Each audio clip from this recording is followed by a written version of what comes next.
जय जय श्री राम मित्रों, महाशिवरात्रि की हार्दिक शुभकामनाएं, बधाई। श्रावण मास चल ही रहा है। भगवान भोलेनाथ की कृपा से एक अद्भुत चर्चा आज करेंगे आज के एपिसोड में कि भगवान भोलेनाथ, जैसा कि मैं अपने पहले एपिसोड में आपको बताया था, विधाता ने अगर आपके भाग्य में कुछ नहीं लिखा है तो भगवान भोलेनाथ में वो शक्ति है कि वो आपके विधाता के लिखे गए भाग्य को भी बदलने की शक्ति रखते हैं। इसी संदर्भ में एक कथा बड़ी प्रचलित है। आपने कई संतों के श्रीमुख से उसको सुन रखा है, किंतु मैंने उसे अपने शब्दों का स्वरूप दिया है और मैं अपनी डायरी से आपको पढ़कर सुनाता हूँ। मैंने अपने शब्दों का जो रूप लिखा है वो कि सत्यम शिवम सुंदरम, सत्य ही शिव है, शिव ही सत्य है, शिव ही सुंदर है, सुंदर ही शिव है, सत्य ही सुंदर है, जो शिव है वही सत्य है, जिनको हम भोले बाबा भोलेनाथ कहते हैं।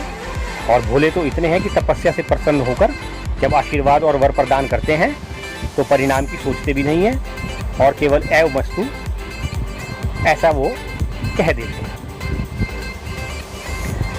वास्तव में दीर्घायु और स्वास्थ्य का महामंत्र है महामृत्युंजय मंत्र, ऐसा शिव पुराण में कहा जाता है। इस महामंत्र की उत्पत्ति के बारे में एक कथा बड़ी प्रचलित है, वह इस प्रकार है। उस कथा का संदर्भ आज लेंगे। शिव शंकर के अनन्य भक्त ऋषि मृकंडू के कोई संतान नहीं थी। संतान प्राप्ति की कामना से उन्होंने भगवान शिव की घोर तपस्या की। सतयुग में तपस्या का विधान था, किंतु कलयुग में तपस्या का कोई विधान नहीं है।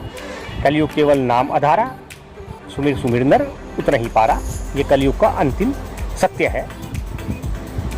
5000 साल पहले शुरू हुए कलयुग को इस युग के अधिपति द्वापर युग के अंत का निर्धारण छल से हुआ था। कलयुग का प्रारंभ ही छल से हुआ था। महाराज परीक्षित के साथ छल से विनती करके कलयुग ने प्रवेश किया था द्वापर के तुरंत बाद।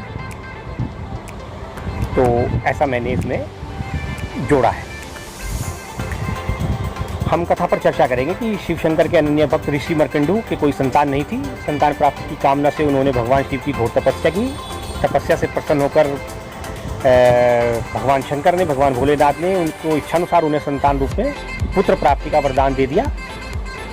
किंतु भोलेनाथ ने ऋषि से कहा कि संतान अल्पायु होगी और इसके निराकरण का उपाय भी उन्होंने उन्हें बताया। इसकी चर्चा अगले एपिसोड में करते हैं।